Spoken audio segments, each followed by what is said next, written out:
Bullet with His Name by Fritz Leiber. Section 1. Before passing judgment, just ask yourself one question. Would you like answering for humanity any better than Ernie Meeker did? The invisible being shifted his anchorage a bit in Earth's gravitational field, which felt like a push rather than a pull to him, and said, "This featherless biped seems to satisfy Galaxy Center's requirements. I'd say he's a suitable recipient for the gifts." His coadjutor, equally invisible and negatively masked, chewed that over. Mature by his length and mass, artificial plumage neither overly gaudy nor utterly drab, indicating median social level, which is confirmed by the size of his bachelor nest. Inward maps of his environment not fantastically inaccurate. Feelings reasonably meshed, at least neither volcanic nor frozen. Thoughts and values in reasonable order. Yes, I agree, a satisfactory test object, except, Except what? Except we can never be sure of that reasonable part. Of course not. Thank your lucky stars that's beyond the reach of Galaxy Center's keenest telepathy, or even ours on the spot. Otherwise, you and I would be out of a job. And have to scheme up some other excuse for free touring the cosmos with backtracking permitted. Exactly. The being and his coadjutor understood each other very well and were the best of friends. Well, how many gifts would you suggest for the test? How about 2 little and 1 big, the coadjutor ventured. Statistically adequate, but spiritually unsatisfying. Remember, the fate of his race hangs on his reactions to them. I'd be inclined to increase your suggestion by 1 each and add a great. No, at least I question the last. After all, the great gifts aren't as important, really, as the big gifts. Besides what? Come on, spit it out. The invisible being was the bluff, blunt type.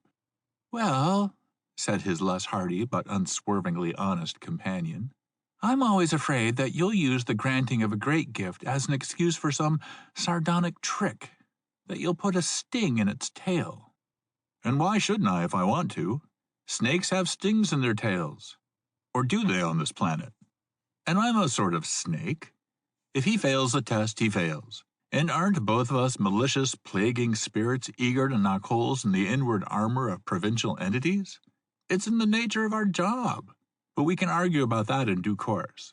What little gifts would you suggest? That's something I want to talk about. Many of the little gifts are already well within his race's reach, if not his.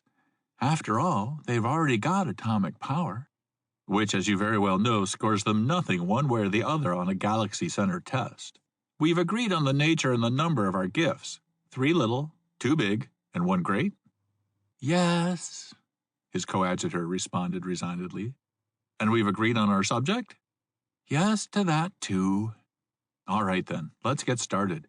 This isn't the only solar system we have to visit on this circuit. Ernie Meeker, of Chicago, Illinois, US of A, Occident, Terra, Sol, Star Swarm 37, Rim Sector, Milky Way Galaxy, rubbed his chin and slanted across the street to a drugstore. Package of blades, double edge, 5, cheapest. At one point during the transaction, the clerk lost sight of the tiny packet he had placed on the coin-whitened glass between them. He gave a suspicious look, as if the customer had palmed them. Ernie blinked. After a moment, he pointed toward the center of the counter. There they are, he said, dropping a coin beside them. The clerk's face didn't get any less suspicious. Customers who could sneak something without your seeing could sneak it back the same way. He rang up the sale and closed the register fast. Ernie Meeker went home and shaved. 5 days, and shaves, later, he pushed the first blade, uncomfortably dull now, through the tiny slot beside the bathroom mirror. He unwrapped the second blade from the packet. 5 shaves later, he cut himself under the chin with the second blade, although he was drawing it as gently through his soaked beard as if it were only his second shave with it, or at most his third. He looked at it sourly and checked the packet. Wouldn't have been the first time he'd absent-mindedly changed blades ahead of schedule. But there were still 3 blades in their waxed wrappings. Maybe, he thought, he still had one of the blades from the last packet and shuffled it into this series. Or maybe, although the manufacturers undoubtedly had inspectors to prevent it from happening, he'd got a decent blade for once. 2 or 3 shaves later, it still seemed as sharp as ever, or almost so. "Funny thing," he remarked to Bill at lunch. "Sometimes you get a blade that shaves a lot better. Looks exactly like the others, but shaves better. Or worse sometimes, of course. And sometimes," his office mate said, "you wear out a blade fast by not soaking your beard enough. For me, one shave with a stiff beard and the blade's through. On the other hand, if you're careful to soak your beard real good, 4 or 5 minutes at least, have the water steaming hot, get the soap really into it, one blade can last a long time." "That's true, all right," Ernie agreed, trying to remember how well he had been soaking his beard lately. Shaving was a good topic for light conversation, warm and agreeable, like most bathroom and kitchen topics. But next morning in the bathroom, looking at the reflection of his unremarkable face, there was something chilly in his feelings that he couldn't quite analyze. He flipped his razor open and suspiciously studied the bright metal wafer, then flipped it closed with an irritated shrug. As he shaved, it occurred to him that a good detective story murder method would be to substitute a very sharp razor blade for one the victim knew was extremely dull. He'd whip it across his throat, putting a lot of muscle into the stroke to get through the tangle, and irk. Ridiculous, of course. Wouldn't work except with a straight razor.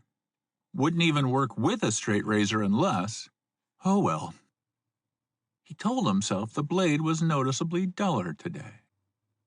Next morning he was still using the freak blade, but with a persistent, though very slight uneasiness. Things should behave as you expected them to, in accordance with their flimsy souls, he told himself at the barely conscious level. Men should die, hearts should break, girls should tell, nations perish, curtains get dirty, milk sour, and razor blades grow dull. It was the comfortable, expected, reassuring way. He told himself the blade was duller still, just a bit. The third morning, face lathered, he flipped open the razor and lifted it out. "You're through," he said to it silently. "I've had the experience before of getting bum shaves by trying to save a penny by pretending to myself that a worn-out blade was still sharp enough, when it obviously couldn't be. Or maybe," he grinned a little wryly, "maybe I'd almost get one more shave out of you and then you'd fall to pieces like the wonderful one-horse shay and leave me with the chin full of steel porcupine quills. No thanks."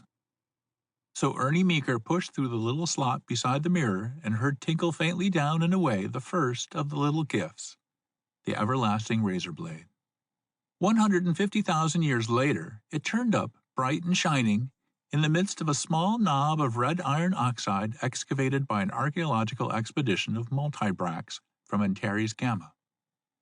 Those wise, history-mad beings handed it about wonderingly from tentacle to impatient tentacle. That day, Ernie felt a little sick somehow.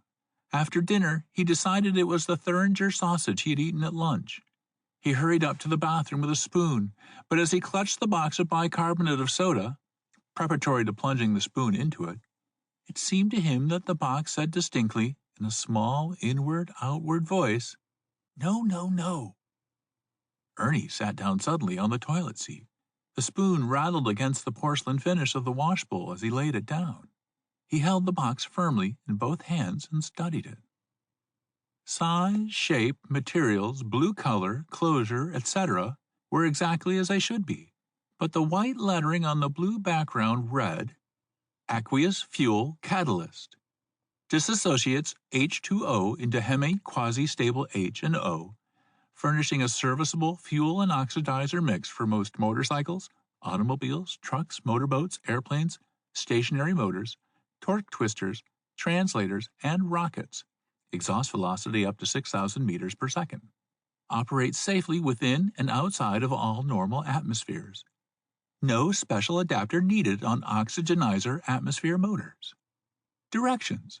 Place one pinch in fuel tank, fill with water. Add water as needed.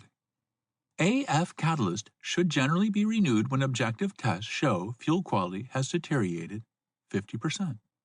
U.S. and foreign patents pending. After reading that several times, with suitable mind checking and eye testing in between, Ernie took up a little of the white powder on the end of a nail file. He had thought of tasting it, but had instantly abandoned the notion and even refrained from sniffing the stuff. After all, the human body is mostly water. After reducing the quantity several times, he gingerly dumped at most 4 or 5 grains on the flat edge of the washbowl, and then used the broad end of the nail file to maneuver a large bead of water over to the almost invisible white deposit.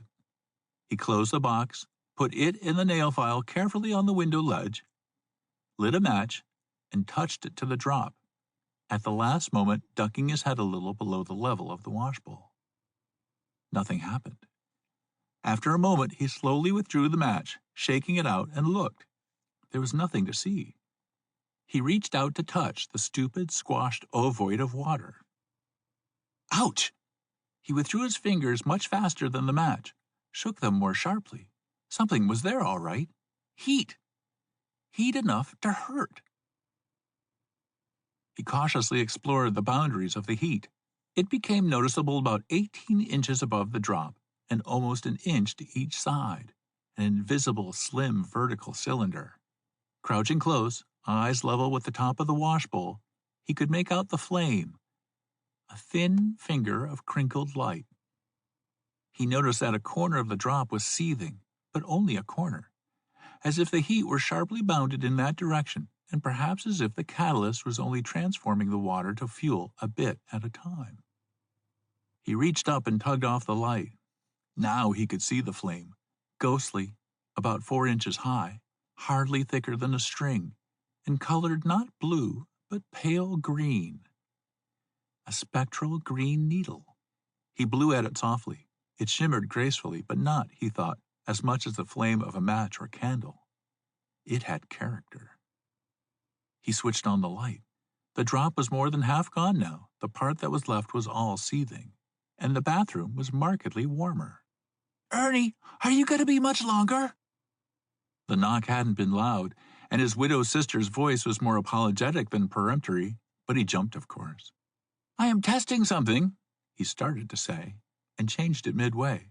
It came out, be out in a minute. He turned off the light again.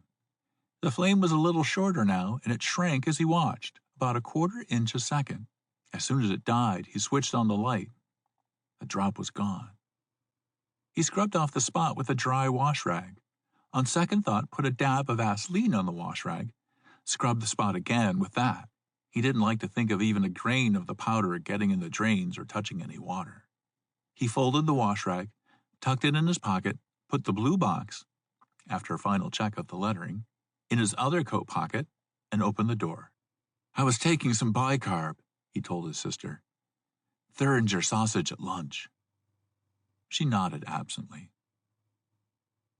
Sleep refused even to flirt with Ernie. His mind was full of so many things, especially calculations involving the distance between his car and the house and the length of the garden hose. In desperation, as the white hours accumulated and his thoughts began to squirm, he grabbed up the detective novel he had bought at the corner newsstand. He had read 30 pages before he realized that he was turning them as rapidly as he could focus just once on each facing page. He jumped out of bed. My God, he thought. At that rate, he'll finish the book in under 3 minutes, and here it wasn't even 2 o'clock yet.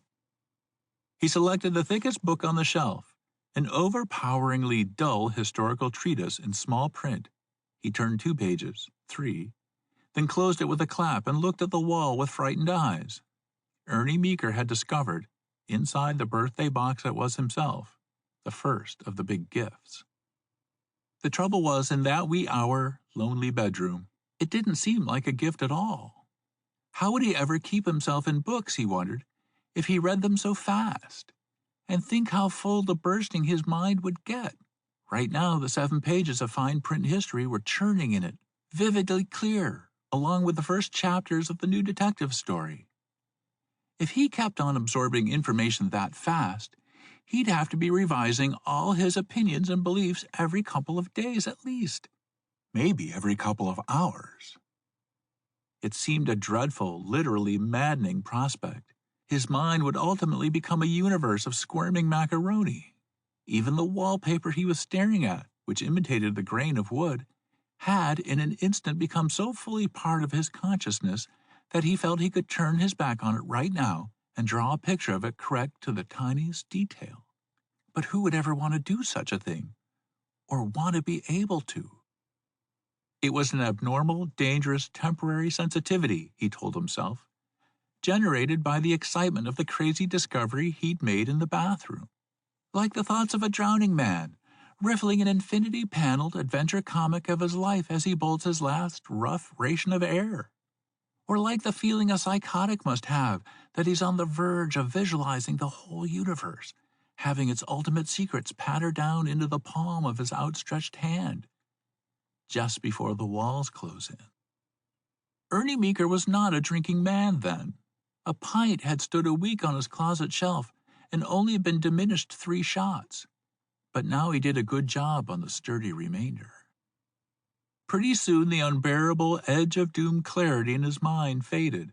The universe macaroni cooked down to a thick white soup uniform as fog, and the words of the detective story were sliding into his mind individually, or at most in strings of 3 and 4, which, if it wasn't as it ideally should be in an ambitious man's mind, was at least darn comfortable. He had not rejected the big gift of page-at-a-glance reading, not quite, but he had dislocated for tonight at least the imposed nervous field on which it depended. For want of a better place, Ernie dropped the rubber tube from the bathtub spray into the scrub bucket half full of odorous pink fluid and stared doubtfully at the uncapped gas tank. The tank had been almost empty when he had last driven his car, he knew, because he had been waiting until payday to gas up. Now he had used the tube to siphon out what he could of the remainder. He could still taste the stuff. And he emptied the fuel line and carburetor, more or less. Further than that, in the way of engine hygiene, Ernie's strictly kitchen mechanics did not go, but he felt that a catalyst used in pinches shouldn't be too particular about contaminants. Besides, the directions on the box hadn't said anything about cleaning the fuel tank, had they? He hesitated. At his feet, the garden hose gurgled noisily over the curb into the gutter. It had vindicated his midnight estimate, proving just long enough. He looked uneasily up and down the dawning street, and was relieved to find it still empty. He wished fervently, not for the first time this Saturday morning, that he had a garage. Then he sighed, squared his shoulders a little, and lifted the box out of his pocket. Making sure to check the directions the umpteenth time, he received a body blow. The white lettering on the box had disappeared. The box didn't proclaim itself sodium bicarbonate again. There was just no lettering at all, only blue background. He turned it over several times. Right there died his tentative plan of eventually sharing his secret with some friend who knew more than himself about motors. He hadn't decided anyway who that would be. It would be just too silly to approach anyone he knew with a more than wild story and featureless blue box. For a moment he came very close to dropping the box between the wide-set bars of the street drain and pouring the pink gas back in the tank. It had hit him, in a way for the first time, just how crazy this all was, how jarringly implausible even on such hypotheses as practical jokes, secret product perhaps military, or mad inventor, except himself. For how the devil should the stuff get into his bathroom disguised as bicarb? That circumstance seemed beyond imagination. Green flames, vanishing letters, torque twisters, translators. A box that talked? At that point, simple faith came to Ernie's rescue. In the same bathroom, he had seen the green flame. It had burned his fingers. Quickly, he dipped up a little of the white powder on the edge of a 50-cent piece, dumped it in the gas tank without quibbling as to quantity, wrapped the coin on the edge of the opening, closed and pocketed the blue box, and picked up the spurting hose and jabbed it in the round hole. His heart was pounding and his breath was coming fast. That had taken real effort, so he was slow in hearing the footsteps behind him. His neighbor's gate was open, and Mr. Jones stood open-mouthed a few feet behind him, all ready for his day's work as a streetcar motorman and wearing the dark blue uniform that always made him look for a moment unpleasantly like a policeman. Ernie swung the hose around, flipping his thumb over the end to make a spray, and nonchalantly began to water the little rectangle of lawn between sidewalk and curb. The first things he watered were the bottoms of Mr. Jones's pant legs. Mr. Jones voiced no complaint. He backed off several steps, stared intently at Ernie, rather palely it seemed to the latter.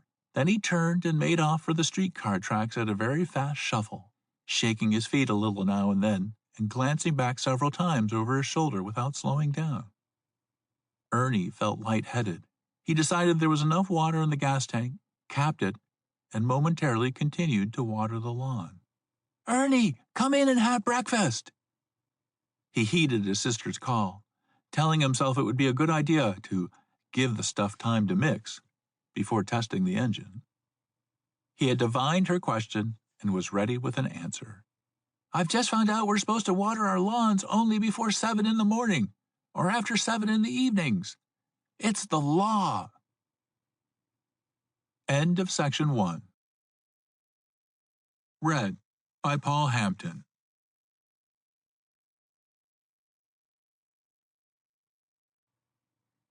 Bullet with His Name by Fritz Leiber. Section 2. It was the day for their monthly drive out to Wheaton to visit Uncle Fabius. On the whole, Ernie was glad his sister was in the car when he turned the key in the starter. It forced him to be calm and collected, though he didn't feel exactly right about exposing her to the danger of being blown up without first explaining to her the risk. But the motor started right up and began purring powerfully. Ernie's sister commented on it favorably. Then she went on to ask, "Did you remember to buy gas yesterday?" "No," he said without thinking. Then, realizing his mistake, quickly added, "I'll buy some in Wheaton. There's enough to get us out there." "You didn't think so yesterday," she objected. "You said the tank was nearly empty." "I was wrong. Look, the gauge shows it's half full." "But then how—" "Ernie, didn't you once tell me the gauge doesn't work?" "Did I?" "Yes, look, there's a station. Why don't you buy gas now?" "No, I'll wait for Wheaton. I know a place there I can get it cheaper," he insisted, rather lamely, he feared. His sister looked at him steadily. He settled his head between his shoulders and concentrated on driving. His feeling of excitement was spoiled, but a few minutes of silence brought it back. He thought of the blur of green flashes inside the purring motor. If the passing drivers only knew. Uncle Fabius, retired perhaps a few years too early and opinionated, was a trial. But he did know something about the automobile industry. Ernie chose a moment when his sister was out of the room to ask if he had ever heard of a white powder that would turn water into gasoline or some usable fuel. "Who's been getting at you?" Uncle Fabius demanded sharply, to Ernie's surprise and embarrassment. "That's one of the oldest swindles. They always tell the story about how this man had a white powder or something and demonstrated it once with a pail of water and then disappeared. You're supposed to believe that Detroit or the big oil companies got rid of him. It's just another of those malicious legends concocted, by Russia, I imagine, to weaken your faith in American industry. Like the everlasting battery or the razor blade that never gets dull. You're looking pale, Ernie. Don't tell me you've already put money into this white powder. I suppose someone's approached you with a proposition, though?" With considerable difficulty, Ernie convinced his uncle that he had just heard the story from a friend. "In that case," Uncle Fabius opined, "you can be sure some fuel powder swindler has been getting at him.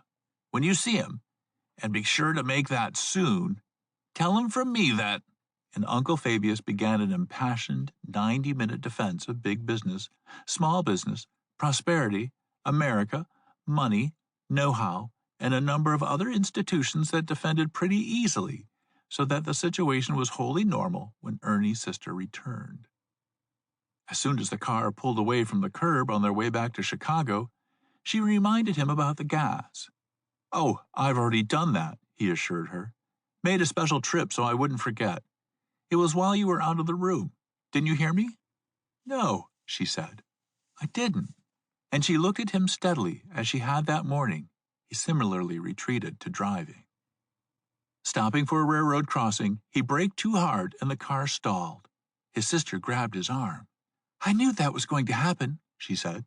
"I knew that for some reason you lied to me when—" The motor, starting readily again, cut short her remark, and Ernie didn't press his small triumph by asking her what she was about to say. To tell the truth, Ernie wasn't feeling as elated about today's 50-mile drive as he imagined he would. Now he thought he could put his finger on the reason.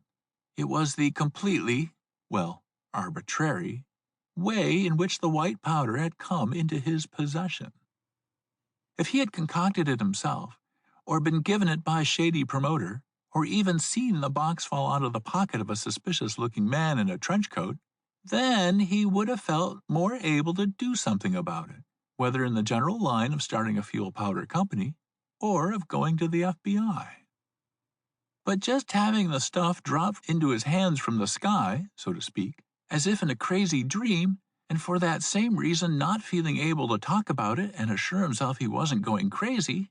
Oh, it is rough when you can't share things, really rough. Not being able to share depressing news corrodes the spirit, but not being able to share exciting news can sometimes be even more corroding. Maybe, he told himself, he could figure out someone to tell.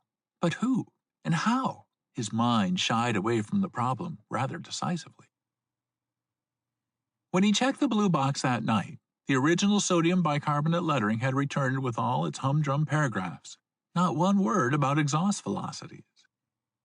From that moment, the fuel powder became a trial to Ernie rather than a secret glory. He'd wake in the middle of the night, doubting that he had ever really read the mind-dizzying lettering, ever really tested the stuff. Perhaps he'd bring from sleep the chilling notion that in the dimness and excitement of Saturday morning, he put the water in some other car's gas tank, perhaps Mr. Jones's. He could usually argue such ideas away, but they kept coming back, and yet he did no more bathroom testing. Of course, the car still ran. He even fueled it once again with the garden hose, sniffing the nozzle to make sure it hadn't somehow got connected to the basement furnace oil tank. He picked 3 o'clock in the morning for the act, but nevertheless, as he was returning indoors, he heard a window in Mr. Jones's house slam loudly. It unsettled him. Coming home the next day, he caught his sister and Mr. Jones consulting about something on the latter's doorsteps, which unsettled him further. He couldn't decide on a safe place to keep the box and took to carrying it around with him day and night. Bill spotted it once down at the office, and by an unhappy coincidence needed some bicarb just then for a troubled stomach. Ernie explained on the spur of the moment that he was using the box to carry plaster of Paris, which involved him in further lies that he felt were quite unconvincing, as well as making him appear decidedly eccentric, even butter-brained. Bill took to calling him the sculptor. Meanwhile, besides the problem of the white powder, Ernie was having other unsettling experiences, stemming, though of course he didn't know that, from the other gifts, and not just the big gift of page-at-a-glance reading, though that still returned from time to time to shock his consciousness and sent him hurrying for a few quick shots. Like many another car-owning commuter, Ernie found the traffic and parking problems a bit too much for comfort, and so used the fast electric train to carry him 5 times a week to the heart of the city. During those brief, swift, crowded trips, Ernie, generally looking steadily out the window at the brown buildings and black stanchions whipping past, enjoyed a kind of anonymity and privacy more refreshing to his spirit than he realized. But now all that had suddenly changed.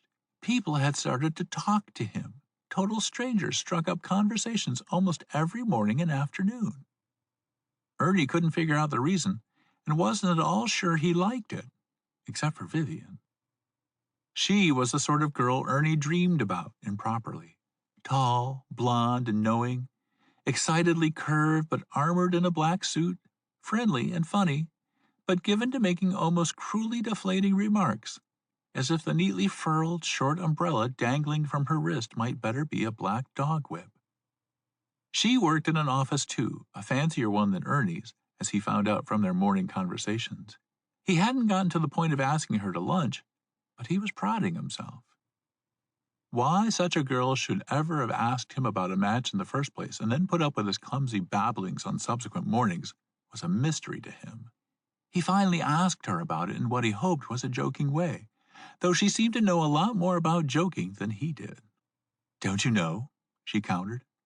"I mean, what makes you attractive to people?" "Me attractive? No." "Well, I'll tell you then, Ernie, and I've got to admit it's something quite out of the ordinary. I've never noticed it in anyone else. Ernie, I'm sure your knowledge of romantic novels is shamefully deficient. It's clear from your manners. But in the earlier ones, not in style now, the hero is described as tall, manly, broad-shouldered, Anglo-Saxon features, etc., etc. But there's one thing he always has, something that sounds like poetic overenthusiasm if you stop to analyze it, a physical impossibility, but that I have to admit you, Ernie, actually have. Flashing eyes." "Flashing eyes? Me?" She nodded solemnly. He thought her long, straight lips trembled on the verge of a grin, but he couldn't be sure. "How do you mean, flashing eyes?" he protested. "How can eyes flash, except by reflecting light? In that case, I guess they'd seem to flash more if a person opened them wide but kept blinking them a lot. Is that what I do?" "No, Ernie, though you're doing it now," she told him, shaking her head. "No, Ernie, your eyes just give a little flash of their own about every 5 seconds, like a lighthouse, but barely bright enough for another person to notice. It makes you irresistible. Of course, I've never seen you in the dark. Maybe they wouldn't flash in the dark." "You're joking." Vivian frowned a little at that remark, as if she were puzzled herself. "Well, maybe I am, and maybe I'm not," she said. "In any case, don't get conceited about your flashing eyes, because I'm sure you'll never know how to take advantage of them." When he parted from her downtown, pausing a moment to watch her walk away with feline majesty, he muttered, "Flashing eyes," with a shrug of the shoulders and a skeptical growl. Just the same, he ducked his head as he moved off, and he pulled the brim of his hat down sharply. Afternoons, hurtling home in the 5 o'clock rush, it was not Vivian, but Verna who frequently occupied the seat beside him, taking up rather more space in it than the Panther Princess. Verna was another of his newly acquired and not altogether welcome conversation pals, along with Jacob the barber, Mr. Willis the druggist, and Herman the health food manufacturer, inventor of soybean mush. Conquests of his flashing eyes, or whatever it was. Verna was stocky, pasty-faced, voluble with him, coy, and had bad breath. He could see the tiny triangles of pale food between her incisors and canines whenever her conversations became particularly vehement and confidential, which was often. She always had a stack of books hugged to her stomach. She worked in a fur storage vault, she said, and could snatch quite a bit of time for reading, rather heavy reading it seemed. It wasn't very long before Verna was head over heels, fearful picture, infatuated with him. Somehow his friendliness had touched a hidden spring in this ugly, friendless, clumsy girl, and for once she had lost her fear of the world's ridicule and opened her hulking heart to another human being. It was touching, but rather overpowering, especially since she always opened her mouth, too. He learned a great deal about herself, her invalid father, Elizabethan and Restoration poetry, paleontology, an organization known as the Working Girls' Front, Mr. Abruzzian, and a brassy Miss Minkin who sounded like a fiendish caricature of Vivian. He felt that deliberately avoiding Verna would be a dirtier trick than he liked to think himself capable of. Nevertheless, there were times when he seriously wished he had never acquired whatever power it was, except for Vivian, of course. What the devil, he asked himself for the nth time, could that power be? That night in the bathroom, the question came back to him, and he impulsively switched off the light and looked into the mirror. He gasped and seemed on the point of shrieking out something, but he only grasped the washball more tightly and stared into the mirror more intently. After about a minute, he tugged on the light again. He was pale. He had convinced himself of the actual existence of the phenomenon that was in reality the third of the little gifts, flashing eyes. He couldn't notice anything in the light, but in the dark his eyes gave off a faint blue flash about every 5 seconds, just as Vivian had said, lighting up his cheeks and eyebrows like some comic book vampire. It might be attractive by day when it was just registered as an impalpable hint, but it was damn sinister in the dark. It wasn't much, but it was there, unless the flashes were inside his head and he was projecting them, blue, something called the Purkinje effect. But then Vivian had actually seen. Oh, damn. Suddenly he looked wildly around, a little like a trapped animal. Why did it always have to happen in the bathroom, he asked himself. The bicarb, the flame, the blade, if that counted. And now this. Could there be something wrong about the bathroom? Something either in the room itself or in his childhood associations? But neither the bathroom walls nor his minutely searched memory returned an answer. It was dark in the hallway outside, and he almost bumped into his sister. He recoiled, stared at her a moment, then threw his hands over his eyes, darted into his bedroom, and shut the door. "Is there something wrong, Ernie?" she called after him. "Wrong?" The door muffled his voice. "How do you mean?" "I mean about your eyes." "My eyes?" It was almost a scream. "What about my eyes?" "Don't shout, Ernie. I mean, are they painful?" "Painful? Why should they be painful?" "I really don't know, Ernie." She was being very patient and calm. "I mean, did you notice anything about them?" He was trying to be the same without much success. "Just that you put your hand up to them as if they hurt." "Oh!" Great relief. "Yes, they do smart a little. I guess I've been using them too much. I'm putting some eye drops in them now." "Can I help you, Ernie? And shouldn't you see an eye doctor?" Ernie answered no to both those questions, but of course it took a lot more lying and improvising and general smoothing out before his sister would even pretend to be satisfied and stop her general nagging for the evening. She was getting uncomfortably cagey and curious lately, addicted to asking such questions out of a blue sky as, "Ernie, when we were visiting Uncle Fabius, did you actually believe that you went out and bought gas?" That one momentarily brought Ernie's stammer back, something which hadn't troubled him for years. And when she wasn't asking questions, her quiet studying of him for long minutes was even more upsetting. Next morning on the way to the electric train, Ernie made a purchase at the drugstore. When he sat down beside Vivian, she took one look at him and gave a very deliberate-sounding hollow laugh. "Black glasses," she said. "I tell him he's attractive because he has flashing eyes, and within 2 days he's wearing black glasses. I suppose I should have guessed it." "But my eyes hurt," Ernie protested. "Sensitive to sunlight, I think." He wished he could explain to her that he'd bought the glasses not only in case he got caught out at night, but also to convince his sister he hadn't been lying about sore eyes. He hadn't intended to wear them by day, and hardly knew why he'd put them on before joining Vivian. "Spare me your rationalizations," she said. "Your motives are clear to me, Ernie, and they happen to be very commonplace." She leaned toward him, and her voice, little more than a whisper, took on an unexpectedly gloomy, chilling, hopeless tone. "See these people all around us, Ernie? They're suicides, every one of them. Day by day, in every way, they're killing themselves. People love them, admire them, and it only makes them uneasy. They have abilities and charms by the bushel. Yes, they do. Even that man with a wen on his neck. And they only try to hide them. The spotlight turns their way, and they goof. They think they're running away from failure, but actually, they're running away from success."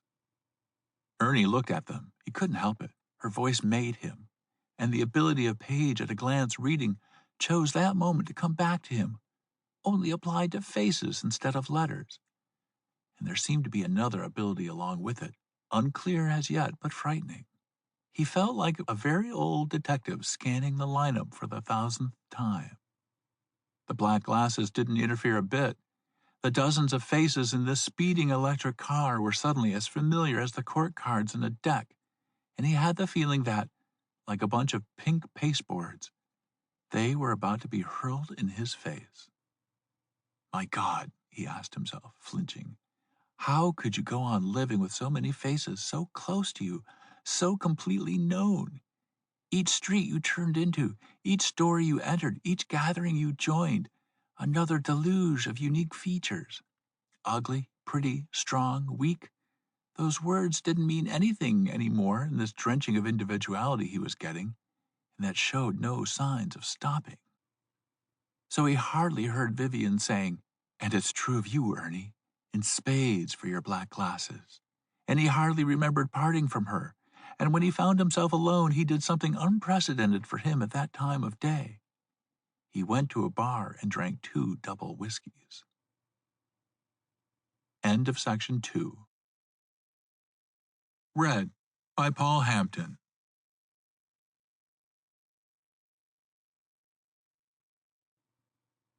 Bullet with His Name by Fritz Leiber. Section 3. The drinks brought the downtown landscape back to normal and stopped the faces printing themselves on his mind, but they left him very disturbed, and the suspiciousness with which he was treated at the office didn't improve that. And Ernie began to wish for ordinariness and commonplaceness in himself more than anything in the whole world. If only, he silently implored, there were some way of junking everything that had happened to him in the past 2 weeks, except maybe Vivian. Verna on the train home positively terrified him. She was unusually talkative and engulfing this evening, and he thought that if the faces forever feeling came to him just as she was bearing her food triangles and all, he wouldn't be able to stand it. Somehow it didn't. Yet the very intensity of his distaste frightened him. Not for the first time the word insanity appeared in his mind, pulsing in pale yellowish green. Half a block from home, passing his parked car, with an unconscious little veer of avoidance, he spotted 3 figures in close conference in front of his house. His sister, a man in dark blue, yes, Mr. Jones, and a man in a white coat.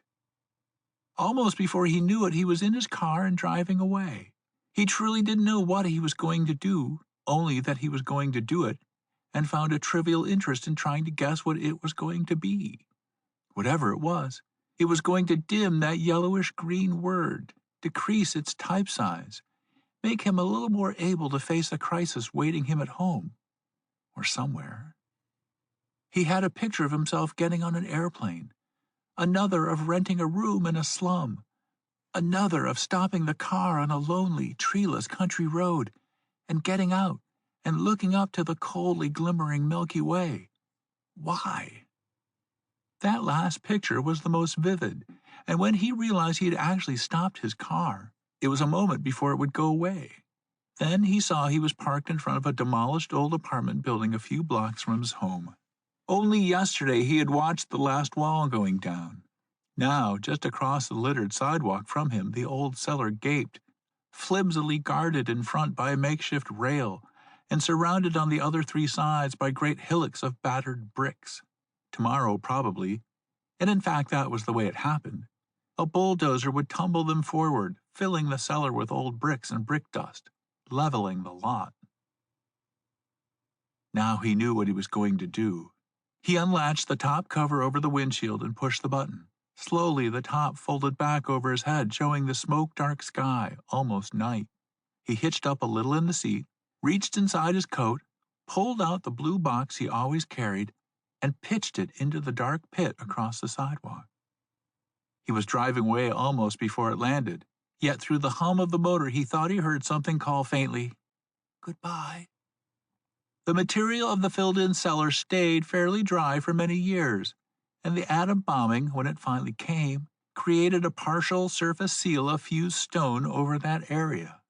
However, the bicar box fell apart in time, water reaching it in little seepings, and was accumulated as a non-evaporating fuel and oxidizer mix. The amount of this strange fluid grew and grew, eventually invading and filling a now blind section of the city's old sewer system. Many tens of thousands of years after that, the buried pool was sensed by the fuel finders of a spaceship from up Polaris Way, which had made an emergency landing on the ruined planet. A well was drilled and the mix pumped up, and the centipedal Polarians, scuttling about the bleak landscape, had a fine time trying to explain how such a sophisticated fluid should occur in a seemingly state of nature. However, they were grateful to the cosmic All-Father. Long before that, Ernie had arrived home in something of a daze. He told himself that he had cast off the most tangible element of his insanity, but he didn't feel any the better for it.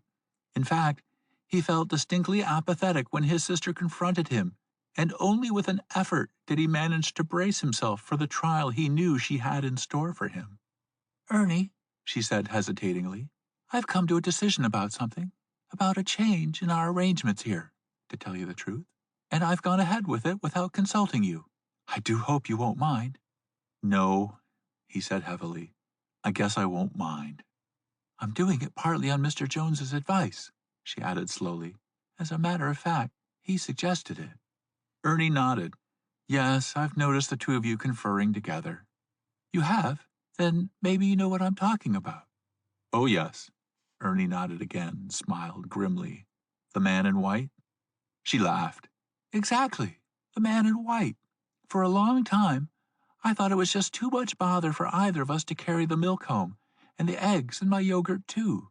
So I decided to have the milkman that Mr. Jones uses make deliveries. Mr. Jones brought him over half an hour ago, and it's all arranged. 4 quarts a week, 1 dozen eggs." The invisible being and his coadjutor, backtracking for a checkup, summarized the situation. The latter said, "So he's already thrown away the everlasting cosmetic knife and the water splitter. He seems to be trying to reject the third little gift and the first big one, while he still isn't even conscious of the other 2 gifts." "Cheer up," said the invisible being. "It's his life, and he's doing what he thinks is best." "Yes," the coadjutor said, "but he doesn't know he's making these decisions for his race as well as himself. Sometimes I think Galaxy Center makes it too hard for chaps like him. For instance, that trick of having the images on the box fade back to the old ones." "Nonsense. We have to take all reasonable precautions that our activities remain secret. He knew that the powder worked. He should have had faith." "Sometimes it takes a lot of faith." "You're right, it does." The invisible being smiled his Cheshire smile. "You feel a lot for these test subjects, don't you? That's fine, but you've got to remember you can't accept the gifts for them. That's one thing they have to do themselves, however long they take about it. Which reminds me, I think we ought to set up a recorder here to report the final outcome of the test to Galaxy Center."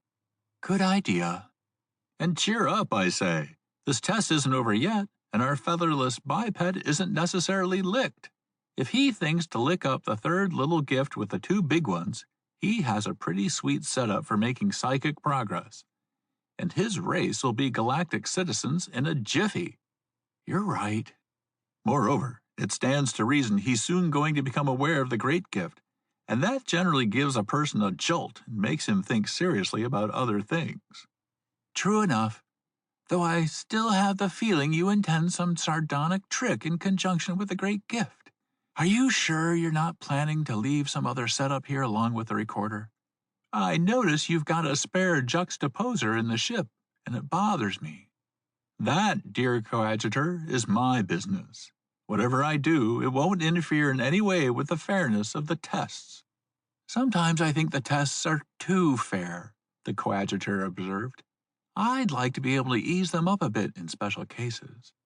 "Confidentially, my friend, so would I."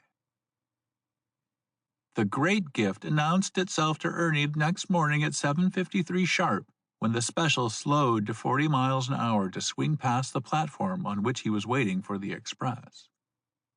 One moment he was standing morning-weary on the thick wooden planks, looking down through the quarter-inch gaps between them at the cinders 5 feet below, vaguely conscious of a woman's white polka-dotted black skirt on one side of his field of vision and a man's brown shoes and briefcase to the other. Next moment, he was in a small cab under which steel rails were vanishing at an alarming rate, and way ahead he could just make out the platform on which he was standing, and something was hurting his head, and he was slumping forward, and everything was darkening, and the cab was leaping forward more swiftly still. The third moment he was back on the platform, running furiously to get off of it. He didn't care who yelled at him or whom he bumped, so long as it didn't slow him down. The people were just blurs anyway, and soon he was beyond them. He took in 2 strides the short flight of wooden steps leading down off the platform proper, and spurted the last 60 feet to the stairs leading down to street level. There he stumbled, recovered himself, and chanced a hasty backward look. There was a tall man at his heels, hugging a briefcase and panting hard. Then, beyond the tall man, he saw the platform rear up like a wooden caterpillar, spilling people against the bright gray morning sky. There was a cosmic crunch, and the battered special, still coming strong, burst through the upreared platform in a blossoming, broken matchstick crown of planks and beams, and big blue sparks where a writhing power wire, snagged by the uprearing platform, was grounding against the first car. Ernie ducked his head and plunged down the steps ahead. That was how I came to meet Ernie Meeker. I was the tall man. As you can imagine, it's quite strange to be standing in a huddle of fresh-washed morning commuters and have the one beside you close his eyes, slump a little, and then take off like a bat out of hell, without a word spoken or a thing happened to explain it. I started to laugh, but then I got the funniest feeling of curiosity and terror, and I took off after him. It saved my life. Afterward, Ernie and I went back to help with the ghastliness, but pretty soon there were more than enough trainmen, firemen, police, and whatnot, and we got chased off. We had a couple of drinks together, and met a few times after, and that's how I got some of this story, but my chief sources of information I am not permitted to disclose. As the invisible being had predicted, Ernie's first brush with the great gift gave him a considerable jolt, though he didn't suspect at first that it was a permanent gift. He analyzed what happened, quite reasonably, I believe, as a case of second sight. Somehow his mind had been projected into the brain of the motorman of the special, just at the moment the latter had his stroke, the final official explanation, too, and blindly put on more speed instead of reducing it for the approaching curve and station. His second sight saved his life by getting him off the platform before the special jumped the tracks and plowed through it. It certainly gave a jolt to Ernie's habit patterns, as it temporarily did of a great many other people. He started driving his car to work, for one thing, and he took to drinking regularly in the evenings, though not excessively as yet. He also had the feeling, which he did not try to analyze, that his miraculous escape marked the end of the strange weeks in his life when he had such odd illusions or been the victim of such odd circumstances. And true enough, that first week or so there were no reoccurrences of his chillingly weird experiences.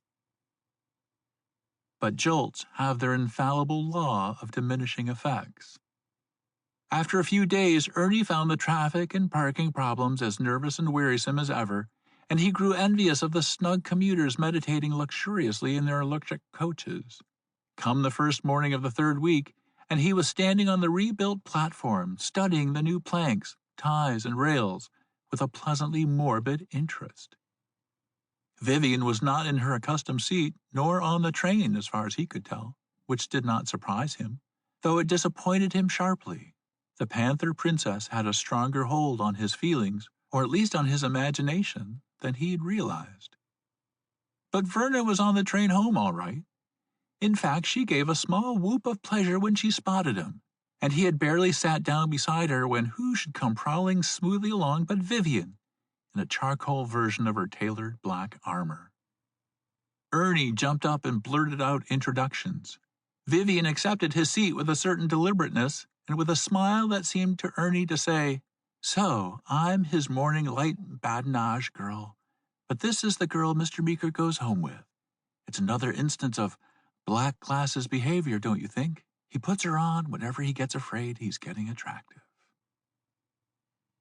The two women started to chat easily enough, however, and shortly Ernie got over his confusion and, smiling down at them from where he swayed in his aisle with his hand lightly touching the back of the seat ahead, was even thinking quite smugly that here, in one seat by gosh, were the woman he wanted and the woman who wanted him.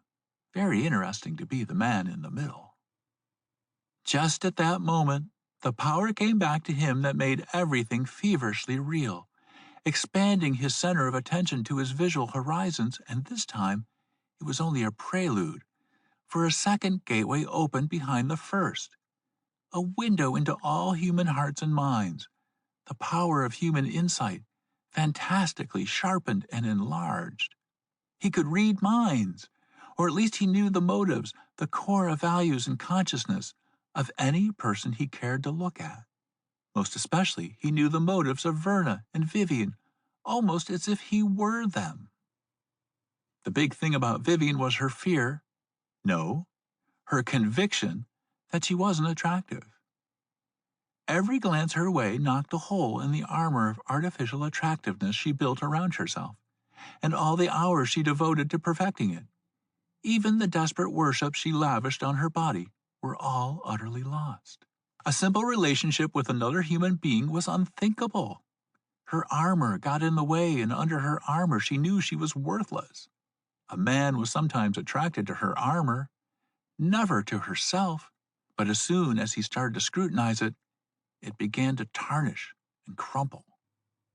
She hoped that other people, men especially, had a trace of her own weaknesses, and she sniped away at them constantly to get under the armor to find out. Ernie was one in a long series of such men. She was actually in love with him, but only as one loves a dream, not the real Ernie at all. Physically, he was disgusting to her, like most men.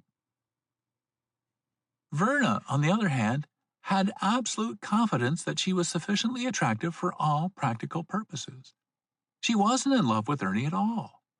She wanted to make an intellectual conquest of him, add him to her private brain trust, her cultured entourage that won Mr. Abruzzian's seldom tendered admiration and broke Miss Minkins' heart, and finally get Ernie to join the working boys' front.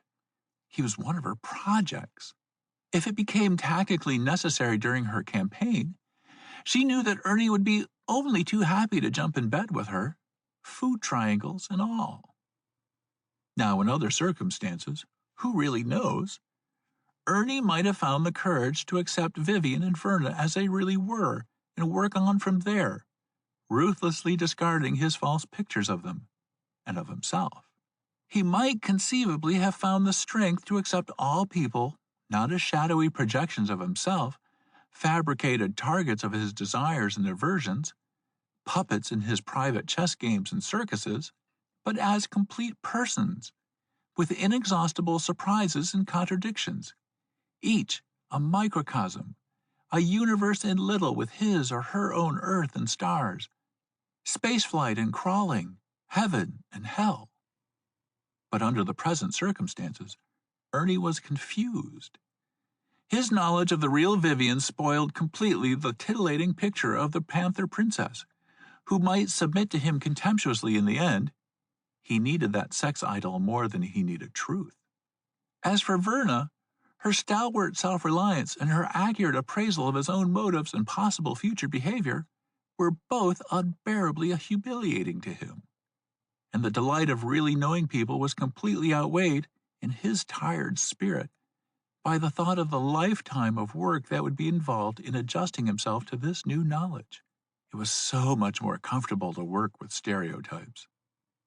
The express was slowing for his station. Both girls were looking at him puzzledly. "Goodbye, Verna. Goodbye, Vivian," he said in a set sort of voice. "This is where I get off." He moved stiffly toward the door. They watched him go and turned to each other with a frown. That evening marked the beginning of Ernie's serious drinking. He never saw either of the V girls again. He took his car or the bus to work. Then, for a short period, he took taxicabs. Then he lost his job and was working in another part of the city. He became mixed up with a number of other women and crowds, but they are not part of this or any story. Among other things, his drinking eventually completely confused his memories of abnormal personal powers with his entirely normal illusions of alcoholic ones, and it also seemed to be blotting out the former. Once, at a party, he bet $20 that his eyes glowed in the dark. Next morning, he was relieved to discover, after making several anxious phone calls, that he had lost his bet. When he finally pulled out of it some 5 years later, because of a growing aversion to liquor that he only understood later, the two big gifts of page at a glance and mind reading were gone forever. The great gift had a more durable lodgment in him. From his alcoholic years, he brought hazy memories of accidents avoided because of sudden wrong-ended visions of onrushing cars, alley rollings missed because he'd seen himself reeling along a block away through the eyes of lounging hoodlums. Now sober again, he had a clear confirmation of it when he left a banquet on a trumped-up excuse because of a disturbing vision of inexplicable rod-like shapes, and read the next day that 100 of the guests, of whom 4 finally died, had come down with bacterial food poisoning. Another time, hiking in dry woods, he'd smelled smoke that his companions couldn't, and persuaded them to turn back, avoiding a disastrous flash fire that broke out soon afterward. He had to admit to himself that he certainly seemed to have the gift of second sight, warning him against threats to his life. All right, he told himself, so forget it. Gifts are upsetting. Even as a kid, you sweated more about your birthday presents than you ever got fun out of them. Our story has already jumped 5 years. Now it must jump 20. Ernie is living with his sister again. While he was drinking, they pulled apart, and now they've once more pulled together. They're having dinner, have arrived at dessert, a big piece of chocolate cake each with satiny, thick, creamy frosting and filling. Ernie looks at his piece and sees himself climbing stairs and clutching at his heart. He thinks of warning his sister, but she's already halfway through her piece. Then she goes on and eats Ernie's. End of section 3. Read by Paul Hampton.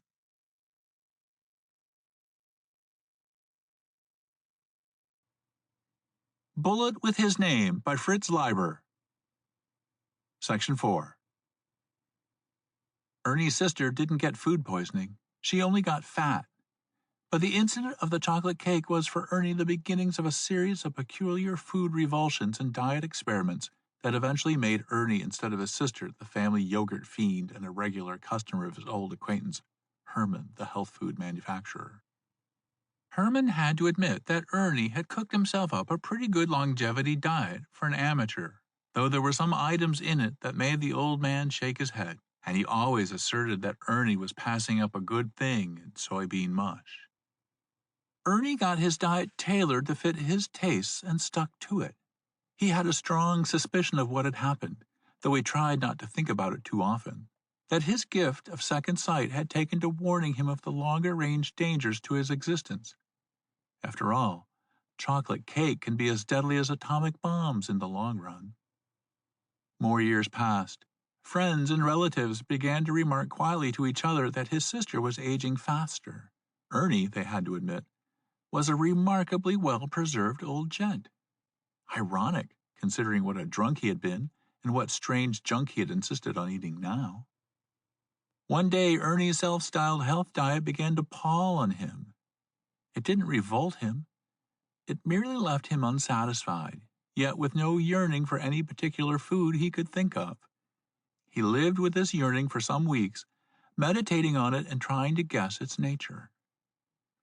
Finally, he had an inspiration. He headed for Mr. Willis's drugstore. The bent, silvery-haired man greeted him eagerly. Somehow there was a special warmth about the friendships Ernie had made during the strange weeks, Verna and Vivian excepted, that put them in a different class from any other of his human relationships. "Now what can I give you, Ernie?" Mr. Willis asked. "Anything in the place within reason. I'll tell you, Bert, I'd just like to go back in your dispensary, you with me if you want, and just shop around." "That's sort of a screwy idea, Ernie. I couldn't sell you any narcotics or sleeping pills, of course." "Well, Maybe a few sleeping pills. I wouldn't want any. What's the idea, Ernie? Getting interested in chemistry in your old... You know, Ernie, you just don't look your years. Secret of mine. Yes, in a way, I've gotten interested in chemistry. Won't talk, eh? I remember when I first met you, I tagged you for an evening inventor. Well, come on back and shop around. Just don't ask me for elixir vitae or aurum potibile or ground philosopher's stone. Not unless I see him. Afterward, Bert Willis used to say it was one of the most mystifying experiences of his life. For a good half a day, Ernie Meeker studied the rows of jars, canisters, and glass-stoppered bottles, sometimes lifting two down together and contemplating them, one in each hand, as if he could weigh the difference. Often he'd take out a stopper and sniff, and maybe, asking permission of Bert with a glance, take up a dab of some powder and taste it. You know that game, Bert would say, where someone goes out of the room and you all decide on an object or hide one, and he comes back and tries to find it by telepathy or muscle reading or something? That was exactly the way Ernie was acting. Dog on a difficult scent. A couple of times, especially when the customers came in, Bert wanted to chase him out, except that Ernie was such a special friend and Bert was so darn curious about it all himself. In the end, Ernie made a good 20 purchases, including a mortar and pestle and 2 poisons for which Bert made him sign, though the amounts were less than a lethal dose. Actually, none of the chemicals he bought were very dangerous, Bert would say, and none of them were terribly unusual. The thing about them was that, put together, they just didn't make sense, as a medicine or anything else. Let me see. There was sulfur, bismuth, a bit of mercury, one of the sulfa drugs, a tiny packet of auric chloride, and I had them all in a list once, but I've lost it. After that, Ernie always mixed a little grayish paste in his cup of yogurt at supper time. Ernie stopped aging altogether. After his sister's coffin was lowered past the margins of green matting into the ground, Ernie shook hands with the minister, walked Bert Willis and Herman Scover to their car, and told them he thought he'd better drive home with some relatives who had turned up. Actually, he just wanted to stay behind a while. It was a beautiful blue and white summer day. The tidy suburban cemetery had caught his fancy, and now he felt like a quiet stroll. Ernie followed his little impulses these days. As he sometimes said, I figure I've got plenty of time. I just don't feel the pressure like I used to. The last car chugged away. Ernie stretched and started to stroll slowly, but not like an old man, now that he was alone. His hair had grown whiter in the last few years and his face a little wrinkled, but that was due to the very judicious use of silvering and theatrical liner. People's comments about his youthfulness had gotten wearisome and would, he knew, eventually become suspicious. Keeping himself oriented by a white tower at the cemetery gate, he arrived at an area that had no graves as yet. No trees either, just lawn. He made his way to the center of it, where there was a gently swelling hummock, and sat down in the warm, crinkly grass, resting his back against the slope. The sky was lovely. Enough clouds to be interesting, but a great oval of pure blue just overhead. A pear-shaped gateway to space. He felt no grief at his sister's death, only the desire to think a bit, have a quiet look at his past, and another at the great future. Alone like this, he dared to face his fate for a moment and admit to himself that, all wishful thinking aside, it really began to look as if he were going to live forever, or at least for a very long time. Live forever? That was a phrase to give you a chill, he told himself. And what to do, he asked himself, with all that time? Back in the strange weeks, he'd have had little trouble in answering that question. If only he had known then what he did now, and realized what was being offered to him. For, during his sober decades, Ernie had gradually come to a shrewdly accurate estimate of what had happened to him then. He thought of it in terms of having been offered 6 gifts, and turned down 5 of them. Back in the strange weeks, and armed with the 5 rejected gifts, page at a glance and mind reading were the only ones that counted, though, he could easily have said, "Live forever by all means. Increase your knowledge and understanding until your mind bursts or is transfigured. Plunge forever into the unending variety of the cosmos. Open yourself to everything." But now, equipped to travel only as a snail, still, even snails get somewhere. With forever to work with, even 4 words at a glance gets you through many, many books. Patient love and dispassionate thought give you human insight in the end, can finally open the tightest shutter on the darkest human heart. But that would take so very long, and Ernie felt tired. Not old, just tired. Tired. Best to simply watch the soft clouds. The pear-shaped gateway had become almost circular. To do anything but drift through life, a stereotype among stereotypes, was simply too much work. At that very moment, as if his thought had summoned the experience into being, another scene filmed over the blue sky and white clouds above him. The sudden humming in his ears, a kind of audible silence, informed him that his second sight was at work, warning him of some deadly danger.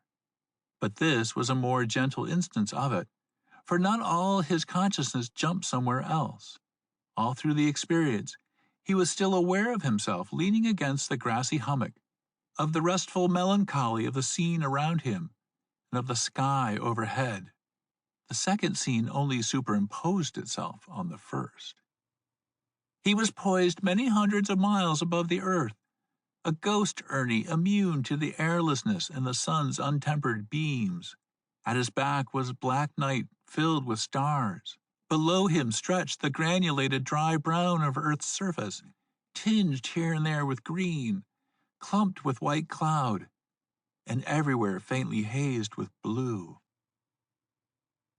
Up there in space with him, right at his elbow, so close that he could reach out and touch it, was a tiny silver cylinder about as big as a hazelnut, domed at one end, reflecting sunlight from one point in a way that would have been blinding enough, except that Ernie's ghost eyes were immune to brightness. As he reached out to examine it, the thing darted away from him as if at some imperious summons, like a bit of iron jumping through a magnetic field. But in spite of its enormous acceleration, Ernie's ghost was able to follow it in its downward plunge. It kept just ahead of his outstretched fingertips. The brown granules that were Earth's surface grew in size.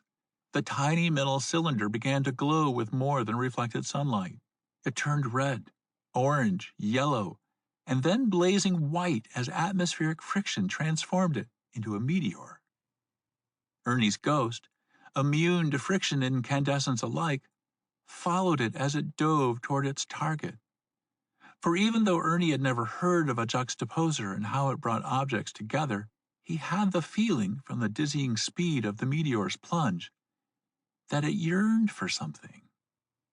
He knew that most meteors vaporized or exploded, but this did not, even when the Earth's brown surface grew rivers and roads. Suddenly there was a cloud bank ahead. Then, in the white, there appeared an almost circular hole toward the very center of which the meteor plunged. Everything was happening very fast now, but his ghost senses were able to keep pace. As they plunged through the cloud ring and the green landscape below grew explosively, he saw the white tower, the trees, the curving drives, and the clearing which was now the target. There was still time to escape. Lying on the warm grass, with death lancing down from the sky at miles a second, he had merely to roll over. But it was simply too much work. Elsewhere near Earth, a recorder sped toward Galaxy Center, a message which ended, 6 gifts tendered, all finally refused. I will now sign off and await pickup with 1 juxtaposer. A little later, a receiver in Galaxy Center passed the message to a central recorder, which filed it in the Star Swarm 37 section with this addition. spiritual immaturity of Terran bipeds indicated. Advise against enlightenment and admission to galactic citizenship. Test subject humanely released. Police, digging into the turf under Ernie's shattered head 2 days later, found the bright bullet, cold now, of course, and untarnished. Looks like silver, one cop said, scratching his head. Haven't I heard somewhere that the Mafia use silver bullets? So bright, though. Lieutenant Padilla, later on, lifting the bullet in his forceps to re-examine it for rifling marks, had the same thought about its brightness. By now, however, he knew it was not silver. What alloy was never satisfactorily determined. Actually, it was made of the same substance as the everlasting razor blade. This time, although he still found no rifling marks, a tiny dull stretch on the flat end of the cylinder caught his attention. He took up a magnifier and examined it carefully. A moment later, he put down the magnifier, snatched up the pocketbook found on the dead man, and rechecked some cards in it. The bullet dropped from the forceps, rolled a few inches. The lieutenant sat back in his chair, breathing a little hard. This is one for the books, all right, he told himself. I've heard a lot of people, soldiers especially, talk about such bullets, but I never expected to see one. For under the magnifying glass, finely engraved in very tiny letters, he had read the words, Ernest Wenceslaw Meeker. End of section 4. End of Bullet with His Name by Fritz Leiber. Read by Paul Hampton.